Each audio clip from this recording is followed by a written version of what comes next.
Welcome to HFY Galaxy Tales. Like this video and subscribe the channel for more HFY stories. You know what the worst part about being the smartest species in the galaxy is? The boredom. Absolute, mind-numbing, soul-crushing boredom. My name is Krell, and I am a Vorthian. We've been dominating the Galactic Academic Summit for 300 cycles now.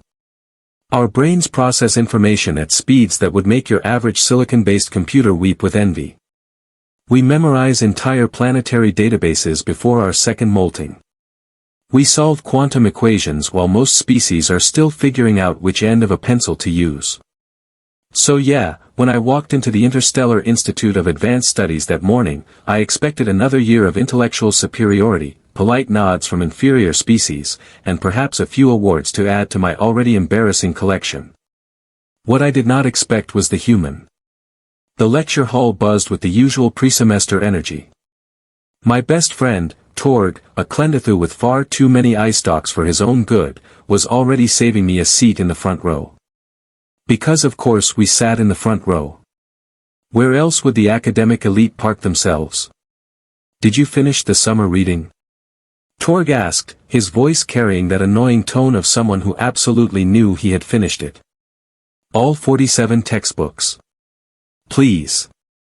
I settled into my seat, my twin tails coiling beneath me. I finished those in the first week. Spent the rest of the break teaching myself Farrellian string theory. You know, for fun. Torg's eye stalks drooped with what I recognized as respect mixed with irritation. Show off. Facts are not showing off, Torg. They're just facts. Around us, the cream of the galactic crop filtered in. There was Mix, a Tentarian whose species invented faster-than-light travel. Behind her sat Cora and Nex, twin Zephyrians who could calculate trajectory vectors in their sleep. Literally. They'd won awards for it. Everyone here was brilliant. Everyone here was special. Everyone here knew, without question, that they were destined for greatness. Then Professor Venn floated in. Now, Venn was aospheric, which meant he was essentially a floating brain in a containment sphere. Very dramatic. Very impressive. He'd written half the textbooks we studied and had personally advised 3 different galactic councils. When Venn spoke, you listened.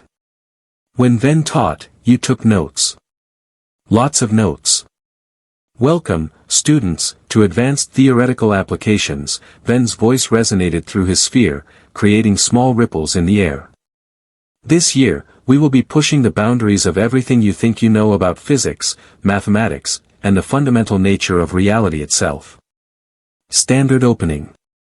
I'd heard variations of this speech since my first academy enrollment. I was already mentally preparing my arguments for why Schrödinger's cat was a fundamentally flawed thought experiment when Venn said something that made every single one of us sit up straighter. And this year, we have a very special addition to our class. A representative from a recently contacted species. Please welcome our newest student, from the planet Earth. Marcus Webb. The door slid open. In walked the human. Now, I'd seen humans before. In databases. In xenobiology texts. They were these weird, bipedal mammals from a Class M planet in an unremarkable arm of the galaxy. They'd only achieved interstellar travel about 50 cycles ago. Babies, in galactic terms. Their technology was primitive. Their lifespans were laughably short. Their brains were, well, adequate, I suppose, for a species that had only recently figured out nuclear fusion. Marcus Webb looked exactly like his species' profile suggested. Bipedal. Hair on his head, which seemed wildly inefficient from a thermal regulation standpoint. 2 eyes. 2 arms. Distressingly symmetrical. He wore what I would later learn was called a hoodie, and carried a primitive data storage device under one arm. He also wore the most infuriating smile I'd ever seen. Hey, everyone, he said, waving one hand in a gesture I assumed was a greeting. Looking forward to learning with you all. Torg leaned over to me. That's the human. He looks so soft. Probably compensating for inferior biology with manufactured confidence, I whispered back. Standard technique for lesser species. Marcus took a seat. Not in the back, where I would have expected someone of his academic standing. Not in the middle, where he might blend in with the moderately gifted. No, this absolute madman took a seat 3 rows from the front, right next to Vex, who was widely considered the second smartest Vorthian in the entire institute. Vex looked at Marcus the way you might look at a particularly confused insect. Professor Venn continued. Now, let's begin with a simple warm-up problem. Consider a neutron star experiencing rapid deceleration due to gravitational wave emission. Calculate the energy loss over a period of 10 solar cycles, accounting for relativistic effects and quantum fluctuations in the stellar medium. Simple. Right. I had my answer calculated in approximately 14 seconds. Around me, I could hear the satisfied hums and clicks of my classmates as they reached the same conclusion. This was basic stuff. Elementary. Venn floated between the rows. Who would like to share their answer? My hand shot up. So did Torg's. And Mix's. And about 15 others. We were not a shy bunch. Krell, please proceed. I rattled off the answer, complete with a full breakdown of my methodology. Venn's sphere glowed with approval. Correct. Excellent work. A small thrill of satisfaction ran through me. First question of the year, first correct answer. The natural order of things was already establishing itself. Then Marcus raised his hand. Venn's sphere rotated toward him. Yes, Marcus. I got a different answer, the human said. The room went silent. That special kind of silence that happens when someone says something so fundamentally wrong that everyone else needs a moment to process it. Torg's eye stalks actually vibrated with suppressed laughter. Venn, to his credit, remained diplomatic. Would you like to share your reasoning? Sure. Marcus stood up, walked to the holographic board, and began sketching out equations. So, I think there's an error in the base assumption. Neutron stars don't just lose energy through gravitational waves. There's also magnetic field decay, particle emission, and if you account for quantum tunneling effects in the degenerate matter, you get a cascading energy redistribution that changes the loss rate by approximately 18%. He turned back to face the class, still wearing that smile. So my answer is different. Higher, actually. I felt my scales bristle.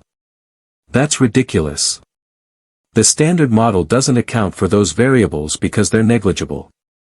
Marcus shrugged. Are they, though? I mean, negligible is relative. At stellar scales, even small percentages represent massive energy differentials. Seems worth including. Professor Venn was silent for a long moment.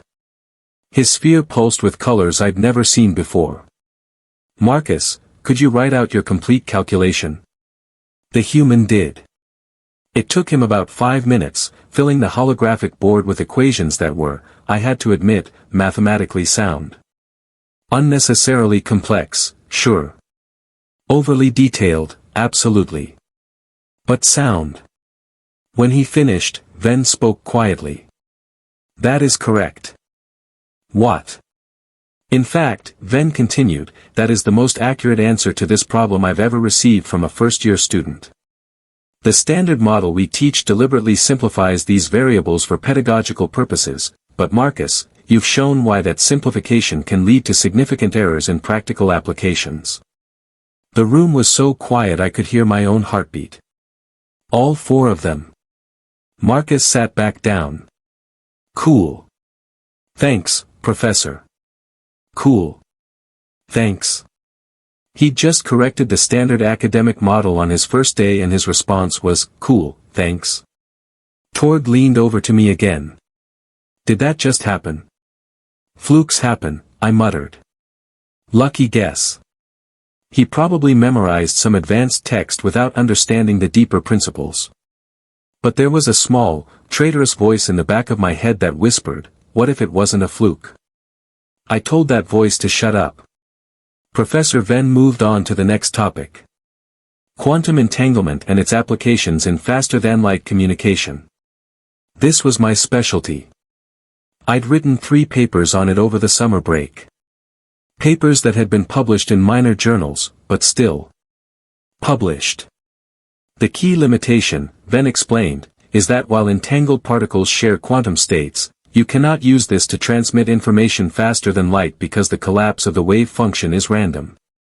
You can observe correlation, but not control it. I nodded along. Basic stuff. Everyone knew this. Marcus raised his hand again. Oh no. Yes, Marcus. What if you don't try to control the collapse directly? The human asked. What if you set up a system where the meaningful information is encoded in the statistical distribution of multiple entangled pairs? Like, instead of trying to force a specific outcome, you let the random collapses happen but measure them against a prearranged key. The information wouldn't be in individual particles but in the pattern. Venn's sphere stopped moving entirely. That would require maintaining entanglement across thousands of particle pairs simultaneously. Yeah, it would, Marcus agreed. But theoretically, it's possible, right? I mean, we're talking about theoretical applications. The computational power needed to coordinate such a system would be astronomical. Marcus grinned. Good thing computers keep getting better, then. Venn made a sound I'd never heard before. Something between a laugh and a processor malfunction. Marcus, that's called the many-particle correlation protocol. It's a theoretical framework that won't be covered until your 3rd year of study. It's considered one of the most complex concepts in quantum communication. Oh, Marcus said. Sorry, I didn't know we weren't supposed to think about that yet. I was just reading some papers last week and thought it seemed interesting. Reading papers. Last week. For fun. I felt something I hadn't experienced in years. Something uncomfortable. Something that made my scales itch and my tails curl. Doubt. No. No, no, no. This was ridiculous. One species, one student, having a couple of lucky insights did not overturn 300 cycles of Vorthian academic dominance. This human, this Marcus Webb, was just getting fortunate. Beginner's luck. Statistical anomaly. The class continued. Professor Venn covered topics ranging from dark matter interactions to multidimensional geometry. Each time, I had my answers ready. Each time, I was correct. And each time, Marcus had something to add. Some perspective I hadn't considered. Some application I hadn't thought about. Some wrinkle in the theory that he'd noticed and explored. By the end of the 2-hour session, I was exhausted. Mentally, emotionally, and spiritually exhausted. As we filed out of the classroom, I heard Mix talking to Cora. Did you see that? The human was incredible. I know, Cora replied. Where did he even learn all that? I caught up with Marcus in the hallway. Torg trailed behind me, all of his eye stalks focused on the human with undisguised curiosity. Marcus, I called out. He turned, that smile still plastered on his face. Hey, you're Krell, right? That was a great answer you gave on the neutron star problem. Really thorough methodology. Was he complimenting me? After outperforming me on literally every question. Where did you study before coming here? I asked, keeping my voice level. Oh, I did my undergraduate work at MIT. Massachusetts Institute of Technology. It's a school back on Earth. And they taught you many-particle correlation protocol in undergraduate studies? What? No, that was just something I read about in my spare time. Science journals, online forums, that kind of thing. He adjusted the data device under his arm. I like learning new stuff. It's fun. Fun. He learned graduate-level quantum theory for fun. How long have your people had access to galactic databases? I asked. About 20 years, I think. Ever since first contact. But most of the really advanced stuff is still pretty new to us. 20 years. They'd had access to the accumulated knowledge of 10,000 species for 20 years, and this one human had somehow absorbed enough to challenge students who'd been studying for decades. Interesting, I said, though what I meant was terrifying. Marcus checked a device on his wrist. Hey, I've got to run. Next class is xenobiology. But this was great. Looking forward to more discussions. He walked away, leaving me and Torg standing in the hallway, watching his retreating back. Krell, Torg said slowly. I think we might have a problem. We don't have a problem, I insisted. So what if he's moderately intelligent for his species? That doesn't change anything. But as I said it, I felt that doubt growing larger. Spreading through my thoughts like a virus. Because if Marcus Webb was moderately intelligent for his species, and he was already performing at this level, what did that say about humans in general? And more importantly, what did that say about the rest of us? I shook my head, dismissing the thought. Tomorrow would be different. Tomorrow, I would be prepared. Tomorrow, I would show this human exactly why the Vorthians had dominated galactic academics for 3 centuries. Tomorrow, I would prove that this was just a fluke. I had to. Because if it wasn't, if this was just the beginning, if Marcus Webb represented the actual standard for human intellectual capability, then the galaxy was about to get a lot more interesting. And by interesting, I mean absolutely, completely, horrifyingly competitive. The next morning, I arrived at the Institute 2 hours early. Yes, 2 hours.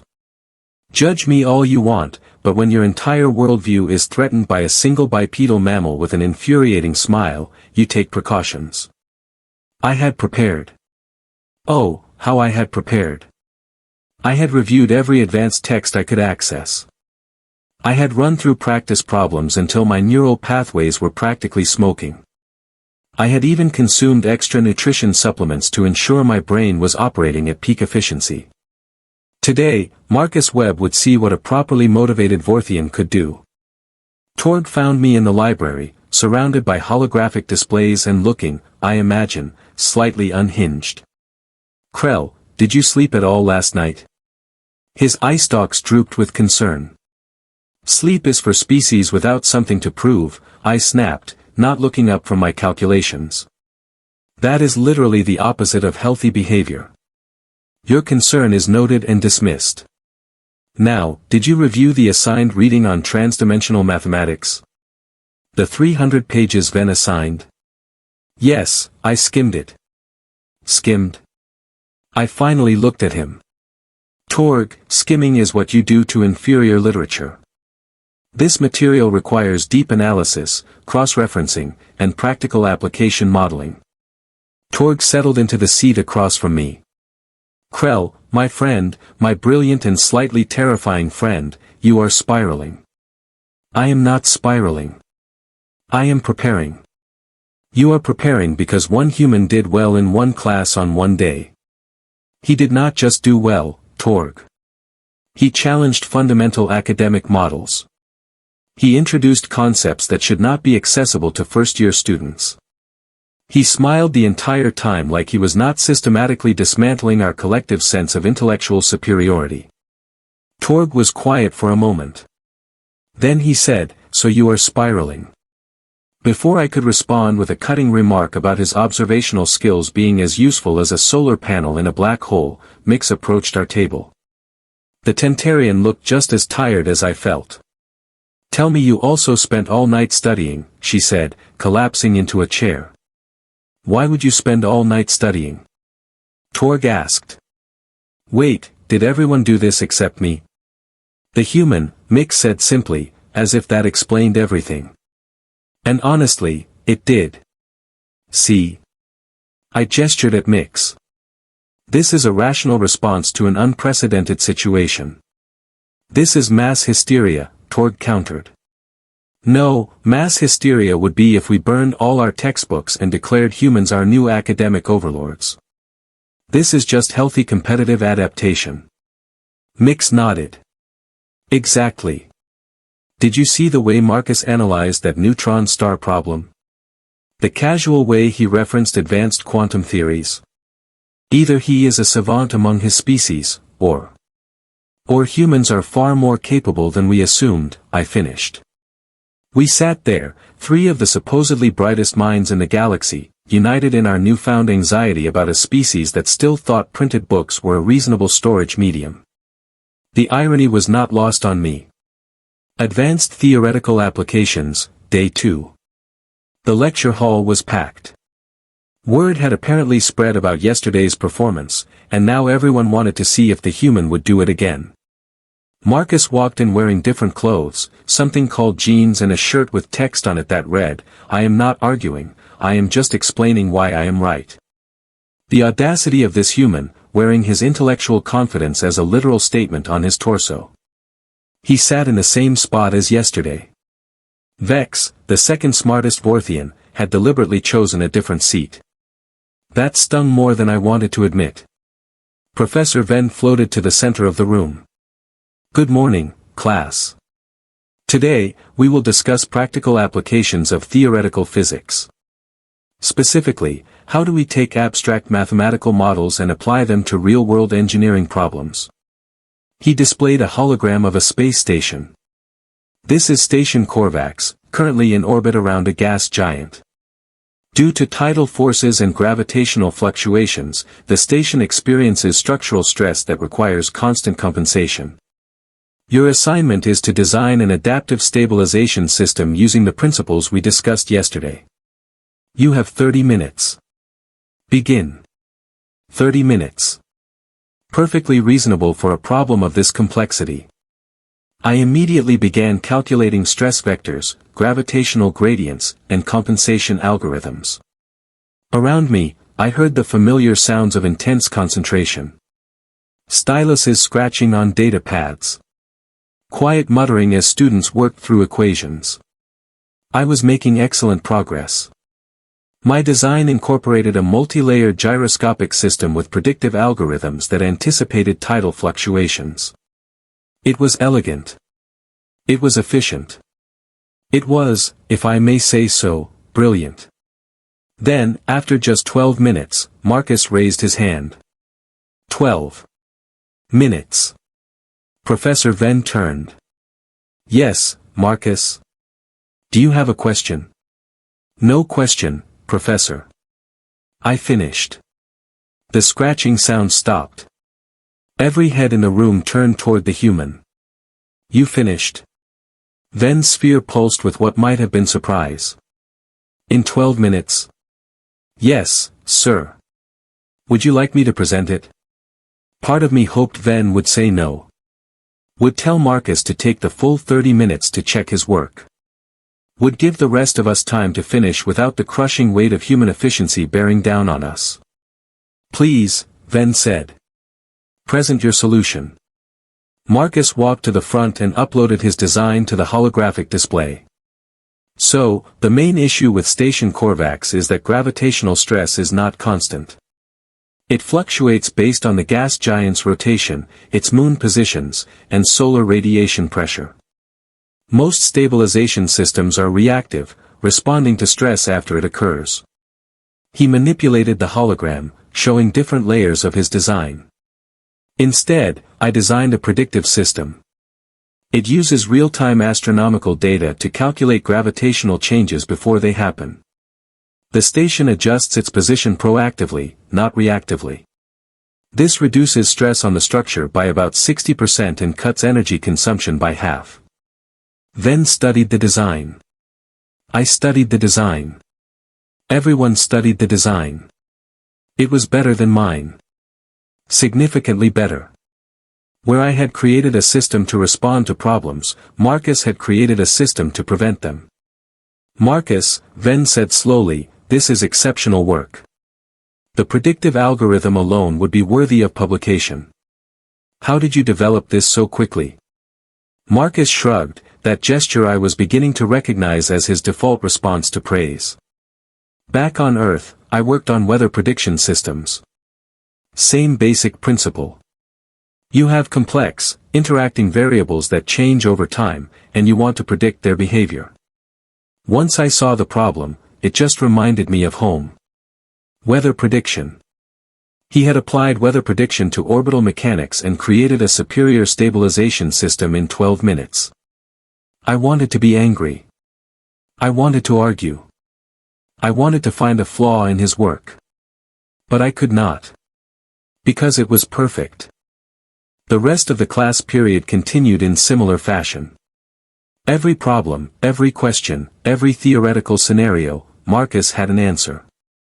Not just correct answers, but innovative ones. Creative ones. Answers that made the rest of us wonder why we had not thought of them first. By the end, I was not even taking notes on Professor Ven's lecture.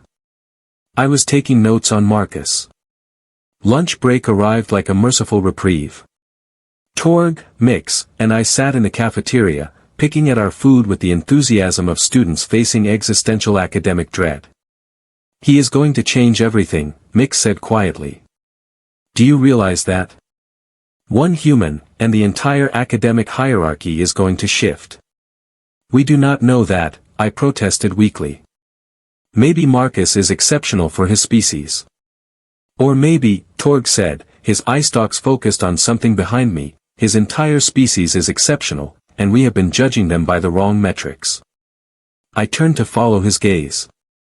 Marcus was sitting with a group of first-year students from various species, explaining something with animated hand gestures. The students around him were leaning in, fascinated, hanging on his every word. He was not just smart. He was charismatic. He made complex ideas accessible. He made learning look easy and fun.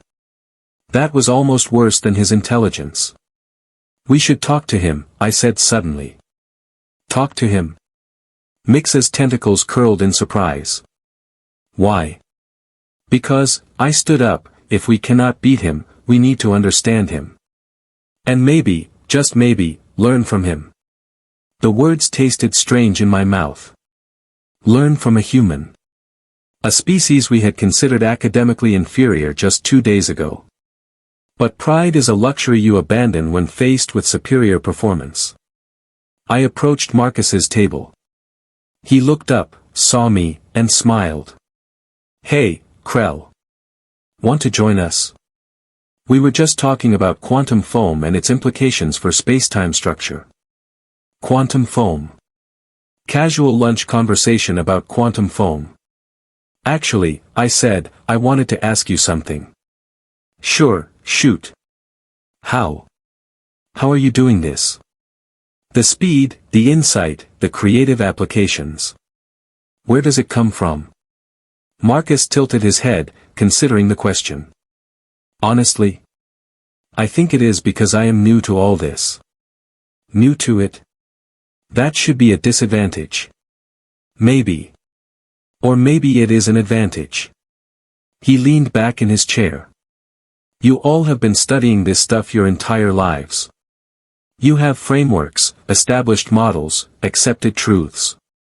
That is valuable, do not get me wrong. But sometimes, coming in fresh means you do not have those mental barriers. You can see connections others miss because you are not trained to ignore them. One of the other students, a Zelphite named Rin, spoke up. Marcus was just explaining how human music theory relates to harmonic frequency optimization in faster-than-light engines. They are just waves, Marcus said. Sound waves, energy waves, all governed by the same mathematical principles. Humans have been studying musical harmony for thousands of years. We have intuitive understanding of how frequencies interact. Why not apply that to engine design? Why not indeed? Because we had never thought to look for solutions in something as primitive as music. I sat down. Tell me more. And he did. For the next hour, Marcus talked about human approaches to problem solving. How they borrowed ideas from nature, from art, from completely unrelated fields and applied them to scientific challenges. How their relatively short lifespans made them innovative by necessity. How their planet's diversity had taught them to see problems from multiple perspectives. It was humbling. It was enlightening. It was, I had to admit, exactly what I needed to hear. That afternoon, we had a group project assignment. Teams of 4, tasked with designing a theoretical propulsion system that could achieve 0.99 light speed without relativistic time dilation effects. Professor Venn assigned the teams. By some cosmic joke, or perhaps deliberate choice, I ended up partnered with Marcus, Torg, and Mix. We gathered in one of the study rooms. I expected awkwardness. Tension. Competition. Instead, Marcus opened his data pad and said, "Okay, what ideas does everyone have? All suggestions welcome, no matter how wild." And something shifted. Instead of competing, we collaborated. Torg suggested a gravitational shearing approach. Mix proposed electromagnetic containment. I offered quantum tunneling acceleration. Marcus listened to all of it, asked questions, and then said, "What if we combine all three?" "That would be unstable," I said. "Currently, yes. But what if we stagger them? Use gravitational shearing for initial acceleration, electromagnetic containment for stability, and quantum tunneling for final velocity increase. Each system covers the weaknesses of the others." We worked through the math. It was hard. It was complex. It required all 4 of us contributing ideas, catching errors, building on each other's strengths. And it worked. By the end of the session, we had designed something that Professor Venn later called one of the most innovative propulsion concepts he had seen in 50 years. As we packed up, Marcus turned to me. "Thanks for being open-minded about this, Krell. I know I came in kind of hot yesterday." "Kind of hot? You systematically outperformed everyone in the class." He laughed. "Yeah, I guess I did. But today was better. Today we worked together. That is how humans make real progress. Collaboration, not competition." I considered this. 300 cycles of Vorthian academic dominance, and we had achieved it through individual excellence. Humans had reached the stars in a fraction of that time through cooperation. Maybe they knew something we did not. "Marcus," I said, "I believe I owe you an apology. I assumed your success was luck. I was wrong." "Hey, no worries. You were protecting your status. That is natural. But here is the thing, Krell. There is enough space in the galaxy for all of us to be excellent. Your intelligence does not diminish mine, and mine does not diminish yours. We are better together." Torg's eye stalks were practically vibrating with emotion. "That was beautiful, Marcus. It was also statistically accurate," Mix added. "Collaborative problem solving does yield superior results across virtually all metrics." I extended one of my claws. Marcus looked at it, then grasped it with his hand. A human handshake. A gesture of respect and partnership. "To collaboration," I said. "To collaboration," Marcus agreed. As we left the study room, I realized something profound. The Galactic Academic Summit had been dominated by individual species trying to prove their superiority for centuries. Vorthians, Tentarians, Zephyrians, all competing for the top spot. But humans? Humans did not care about being at the top. They cared about moving forward. Together. That evening, back in my quarters, I recorded a personal log.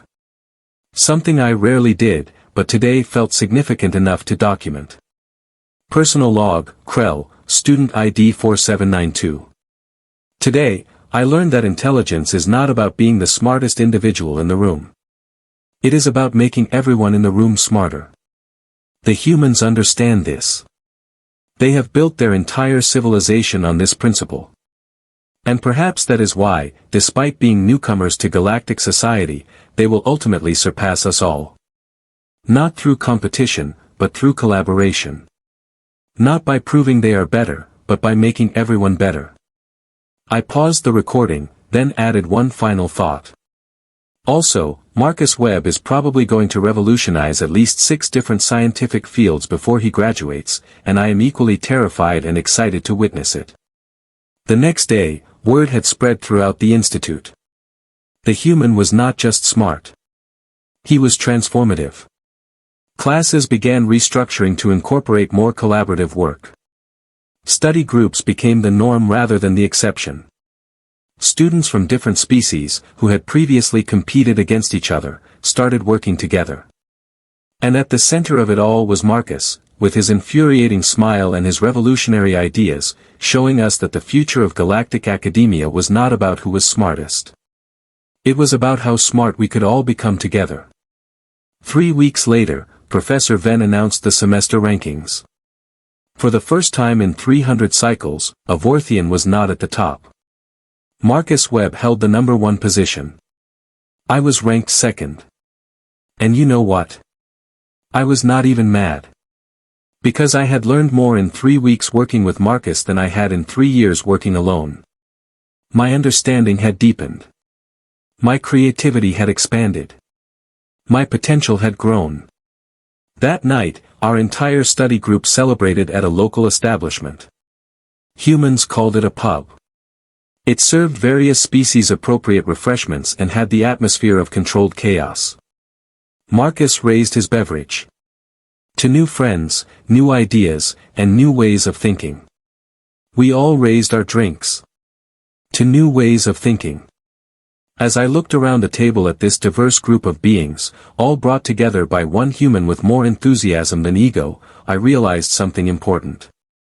The alien students did think they knew it all. Until a human showed up and proved that knowing it all was never the point. Learning together was. And honestly, that was so much better.